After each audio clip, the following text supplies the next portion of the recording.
Hello and welcome to my YouTube channel Omega classes.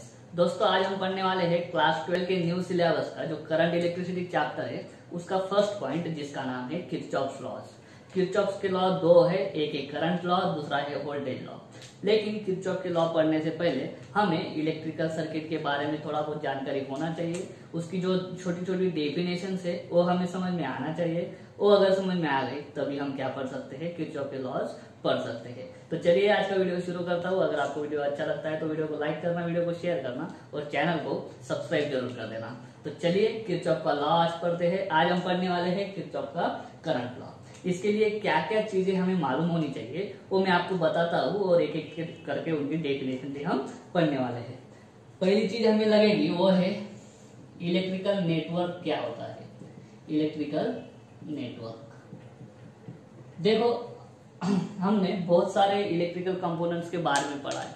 अभी electrical components कौन से हैं, तो सबसे पुराना जो हमें मालूम है वो है रेजिस्टर। रेजिस्टर हमें मालूम है। उसके बाद में होता है कैपेसिटर, उसके बाद में होता है इंडक्टर और बहुत सारे होते हैं, बहुत सारे बीजेटीज वगैरह भी होते हैं। मतलब इलेक्ट्रिकल सर्किट आप जब खोलते हो उसके अंदर आपको जितने भी कंपोनेंट्स मिलते हैं उनको हम बोलते हैं इलेक्ट्रिकल कंपोनेंट्स। तो इलेक्ट्रिकल नेटवर्क क्या होता है, अलग अलग इलेक्ट्रिकल कंपोनेंट्स यूज किए होते हैं और उनका एक नेटवर्क बनाया जाता है। उस नेटवर्क को हम क्या बोलते हैं, इलेक्ट्रिकल नेटवर्क बोलते हैं। यहाँ पे आपको एक दिखाया हुआ है इलेक्ट्रिकल नेटवर्क है ये। यहाँ पे ये है सिंपल इलेक्ट्रिकल नेटवर्क, क्योंकि इसमें सिर्फ और सिर्फ कौन यूज किया हुआ है, हमने रेजिस्टर यूज किया है। रेजिस्टर के साथ साथ हम कैपेसिटर भी यूज कर सकते हैं, इंडक्टर भी यूज कर सकते हैं। ठीक है, अभी आएगा आपको आगे।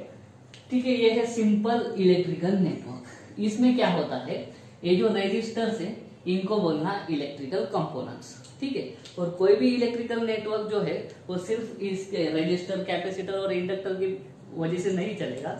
उनको चलाने के लिए हमें पावर सप्लाई की जरूरत होती है। तो ये जो है इसको बोलते हैं सोर्स ऑफ ईएमएफ, या फिर ये होते हैं जिनको हम बोलते हैं सेल।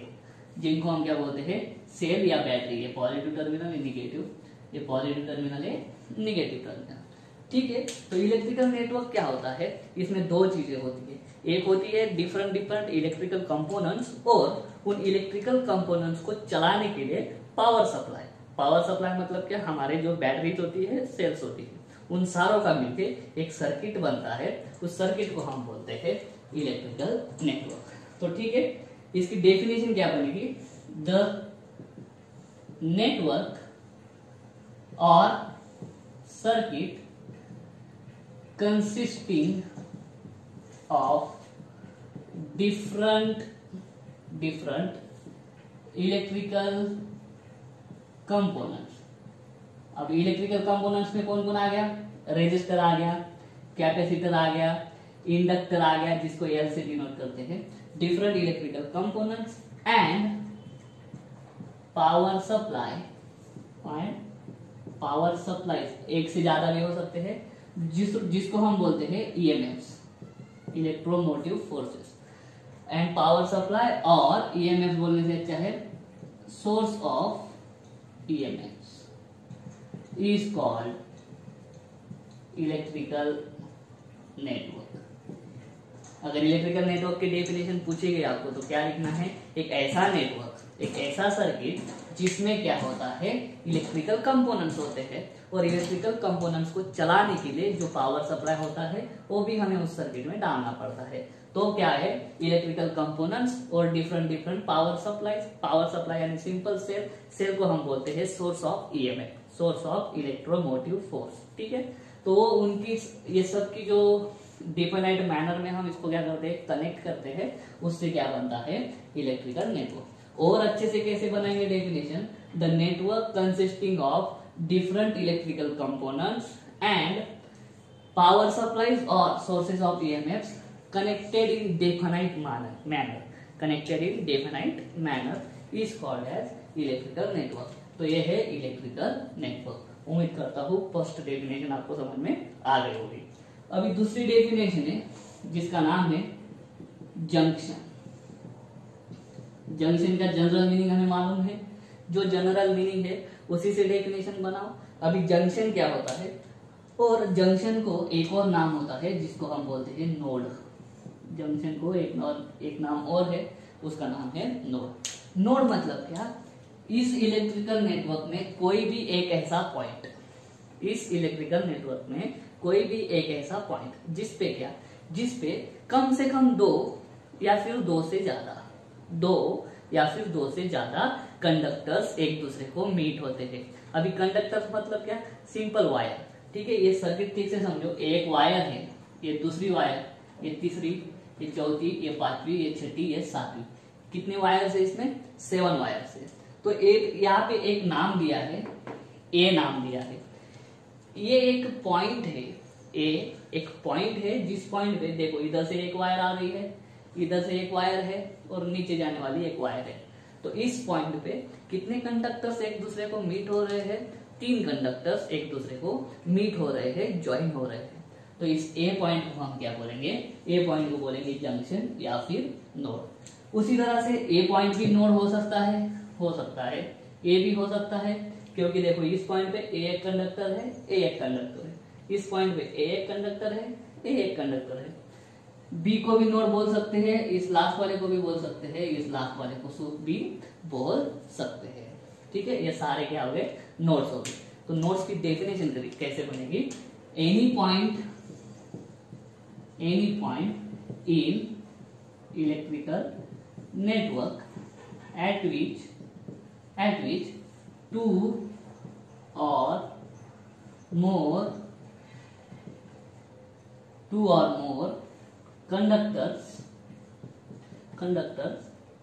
join together, ठीक है, is called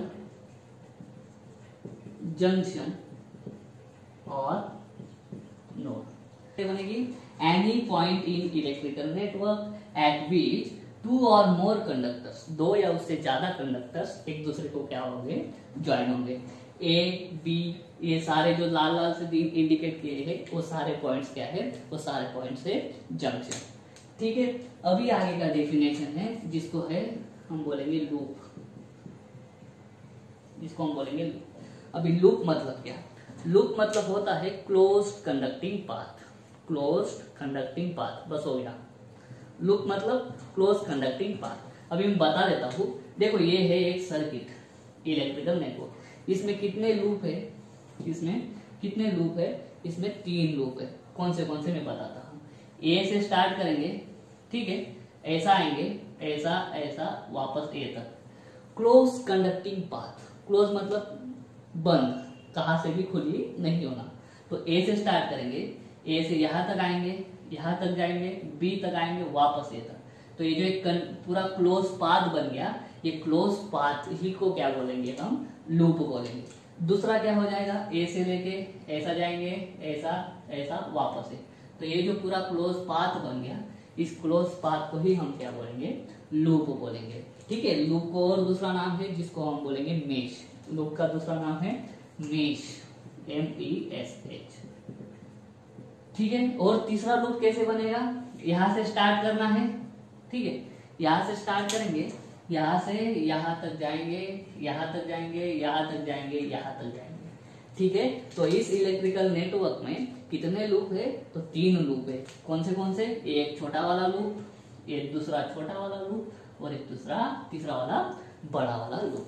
तो लूप की डेफिनेशन कैसे बनेगी, एकदम simple, a closed conducting path, a closed conducting path in an electrical network is called loop or mesh। खत्म बात, ठीक है। इस इलेक्ट्रिकल नेटवर्क में कोई भी क्लोज कंडक्टिंग पाथ, उस क्लोज्ड कंडक्टिंग पाथ को क्या बोल देना, लूप बोल देना, ठीक है। अगला डेफिनेशन बनता है ब्रांच। ब्रांच का मराठी हिंदी में मीनिंग आपको मालूम है, ब्रांच मतलब शाखा, ठीक है। ये ब्रांच मतलब शाखा का फर्स्ट में डेफिनेशन लिखता हूं, any part of electrical network lies between 2 nodes or 2 junctions is called branch. वो क्या है? ब्रांच। अभी देखो सिंपल है, ब्रांच मतलब क्या? इस पूरे इलेक्ट्रिकल नेटवर्क का कोई पार्ट, इस पूरे इलेक्ट्रिकल नेटवर्क का कोई भी पार्ट। अभी देखो एक जंक्शन है ए और दूसरा जंक्शन है बी, इन दोनों जंक्शन के बीच में इलेक्ट्रिकल सर्किट का कितना पार्ट है? इलेक्ट्रिकल सर्किट का इतना पार्ट है, तो इतने पार्ट को क्या बोले ना? ब्रांच। अभी दूसरा ए पॉइंट और ये जंक्शन, ठीक है, ये दोनों जंक्शन के बीच इतना इलेक्ट्रिकल पार्ट है, इतना पार्ट को क्या बोल देंगे? ब्रांच। फिर से इसके और इसके बीच में ये जो है इसको क्या बोल देंगे? ब्रांच बोल देंगे। ब्रांच मतलब क्या? इलेक्ट्रिकल नेटवर्क का कोई पार्ट। वो पार्ट किसके बीच में होना चाहिए? दो नोड्स के बीच में या फिर दो जंक्शन में होना चाहिए।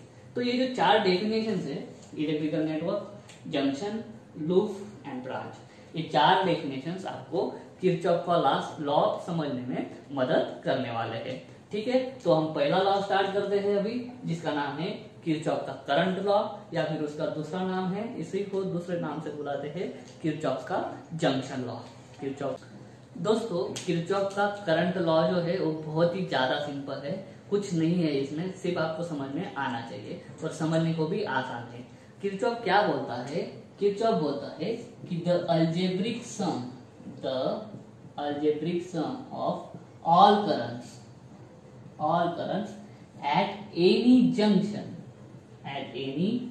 junction is always zero. इसका मीनिंग क्या है? सबसे पहले ये जो किरचॉफ का करंट लॉ है इसको जंक्शन लॉ क्यों बोलते हैं? क्योंकि इसको हम कहाँ पे लाते हैं? इस किसी भी जंक्शन में काम पे लाते हैं, किसी भी जंक्शन पे यूज करते हैं। अब इसमें देखो क्या है? अलजेब्रिक सम मतलब सीधी एडिशन। किसकी addition? Of all the currents. मतलब लेकिन करंट कैसे होने चाहिए? करंट कहाँ पे होने चाहिए? Eight any junction is always zero. मतलब क्या है? मान लो एक कोई जंक्शन है ए नाम का, ठीक है, मान लो कोई करंट आ रहा है ए जंक्शन पे, कोई करंट जा रहा है ए जंक्शन से। तो ए जंक्शन पे कितने करंट से? टोटल 3 करंट से। एक करंट आने वाला, 2 करंट क्या है? मान लो जाने वाले हैं। तो ए जंक्शन पे टोटल कितने करंट है? 3 करंट है। उन तीनों करंट्स की अगर हम एडिशन करेंगे तो वो एडिशन कितनी आनी चाहिए? 0 आनी चाहिए। ऐसा कौन बोलता है? ऐसा किरचॉफ का लॉ बोलता है, करंट लॉ। ठीक है, वही लॉ है क्या? अलजेब्रिक सम, मतलब सीधी एडिशन। किसकी? सारे करंट्स की मतलब पूरे इलेक्ट्रिकल सर्किट के नहीं, कौन से करंट्स की? Eight any junction. मान लो एक दूसरा जंक्शन है, इस पे एक करंट आ रहा है, इस पे दूसरा करंट जा रहा है। तो इस जंक्शन पे अभी कितने करंट हो गए? 2 करंट हो गए। कौन सा? इस जंक्शन के लिए एक आने वाला करंट और दूसरा जाने वाला करंट। तो ये दोनों करंट्स की जो समेशन होगी वो समेशन कितना आना चाहिए? 0 आना चाहिए। ऐसा कौन बोलता है? किरचॉफ बोलता है। तो किरचॉफ का लॉ एकदम सिंपल है, किसी भी जंक्शन पे टोटल करंट निकालो, टोटल करंट कितना मिलेगा आपको? 0 मिलेगा। ठीक है, the algebraic sum of all currents at any junction, ये बहुत इंपॉर्टेंट है, at any junction is always 0। ठीक है, तो यहाँ पे एक जंक्शन बना के दिया है नीचे, मैथमेटिकली कैसे लिखेंगे? Sigma R is equal to 0 at any junction. Simple. Sigma I मतलब क्या? Summation I is equal to 0 मतलब क्या? सारे करंट्स की एडिशन कितनी आनी चाहिए? 0। लेकिन कहाँ पे? Eight any junction. तो फॉर इलस्ट्रेशन पर्पस एक डायग्राम दी है। ये जो पॉइंट है, ये पॉइंट मान लो कोई जंक्शन है, जैसे ए एक जंक्शन है जहाँ पे 3 करंट थे, वैसे एक पॉइंट है कोई इलेक्ट्रिकल सर्किट का, इसके आजू बाजू कितनी वायर्स है? 6 वायर है। 6 वायर्स में क्या है? करंट है। ठीक है, और 6 वायर्स कहाँ पे मिल रही है एक दूसरे को? इस पॉइंट में मिल रही है। उस पॉइंट को हम क्या बोलते हैं? जंक्शन बोलते हैं या फिर नोड बोलते हैं। तो इसको मैं नाम दे देता हूँ पी मान देते हैं इसको, एट जंक्शन पी। ठीक है, किरचॉफ का लॉ क्या बोलता है? किरचॉफ का लॉ बोलता है सारे करंट्स की एडिशन कितनी होनी चाहिए? 0। तो फिर मैं लिखता हूँ I1 plus I2 plus I3 plus I4 plus I5 plus I6 is equal to 0। 6 current है। लेकिन ऐसा लॉ लिखने से समझ में नहीं आ रहा है, ऐसा लॉ लिखने से समझ में नहीं आता है कि करंट्स जीरो कैसे होंगे, करंट्स जीरो कैसे होगी, करंट्स की एडिशन जीरो कैसे होगी, कैसे क्यों। देखो अगर कोई करंट ऐड हो रहा है तो उसमें कुछ ना कुछ तो माइनस होना चाहिए। अगर सभी करंट्स ऐड हो रहे हैं, इसमें से कुछ भी माइनस नहीं हो रहा है, तो समीशन जीरो कैसे आएगी, समीशन जीरो नहीं आ सकती है। तो हम डायरेक्ट ऐसा नहीं ले सकते, I1 plus I2 plus up to I6 is equal to zero, नहीं चलेगा। तो किरचॉफ का लॉ हम कैसे प्रूव करेंगे, तो उसके लिए किरचॉफ ने ही कुछ साइन कन्वेंशंस दिए हैं, वो साइन कन्वेंशंस हमें समझ लेने चाहिए। तो पहले साइन कन्वेंशन समझेंगे, उसके बाद में इस पे क्या लगाएंगे, हम किरचॉफ का लॉ लगाएंगे स्टेप बाय स्टेप। तो अभी देखो ये हम डायरेक्ट नहीं लिखेंगे, हम क्या करेंगे, पहले साइन कन्वेंशन यूज करेंगे।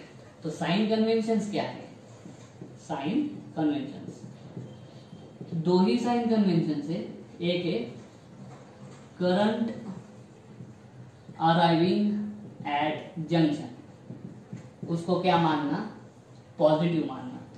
ऐसे करंट्स जो जंक्शन पे अराइव कर रहे हैं, मतलब क्या जंक्शन पे आ रहे हैं, वैसे करंट्स को क्या मान लेना, वैसे करंट्स को मानना पॉजिटिव, ठीक है। और दूसरा करंट्स लिविंग द जंक्शन, मतलब ऐसे करंट जो जंक्शन से दूर जा रहे हैं, जंक्शन से दूर जा रहे हैं, उनको क्या मान लेना, उनको मानना है हमें निगेटिव। तो देखो पॉजिटिव कौन कौन होगा, जो आने वाले करंट से उनको पॉजिटिव मानना। तो देखो आ कौन सा था, I1 करंट आ रहा है, I3 आ रहा है, I4 आ रहा है, बाकी सब जा रहे हैं। तो पॉजिटिव कौन कौन होंगे, I1 आ रहा है, I3 आ रहा है, उसके बाद में I4 भी आ रहा है, ये सारे क्या मानेंगे, पॉजिटिव। उसके बाद में जा कौन रहा है, लिविंग मतलब जाने वाले करंट कौन से है, I2 है, I5 है, I6 है, तो वो क्या हो जाएंगे निगेटिव, I5 I6 ये क्या हो जाएंगे निगेटिव। अभी हम किरचॉफ का लॉ लगाएंगे तो वो कैसे लगेगा, क्या है, summation I is equal to zero. तो आने वाले करंट्स पहले लिख लेता हूं मैं, सारे पॉजिटिव है, I1 plus I3 plus I4। अभी जितने करंट्स लेंगे बाकी के वो कैसे लेना है, निगेटिव लेना है, क्योंकि साइन कन्वेंशन के हिसाब से। तो I2 क्या हो जाएगा निगेटिव, माइनस I5 भी निगेटिव और I6 भी निगेटिव, और एक टोटल समेशन क्या हो जाएगी जीरो। कौन से लॉ के हिसाब से, किरचॉफ के लॉ के हिसाब से, इस जंक्शन पे करंट की एडिशन जीरो। तो देखो क्या आएगा, therefore I1 plus I3 plus I4।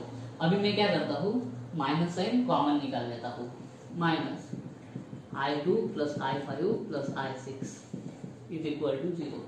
तो अभी ये माइनस है, तो मैं क्या करता हूँ, इसको उधर भेज देता हूँ पूरे ब्रैकेट को। Therefore I1 plus I3 plus I4 is equal to, ये माइनस है उधर प्लस हो जाएगा, I2 plus I5 plus I6।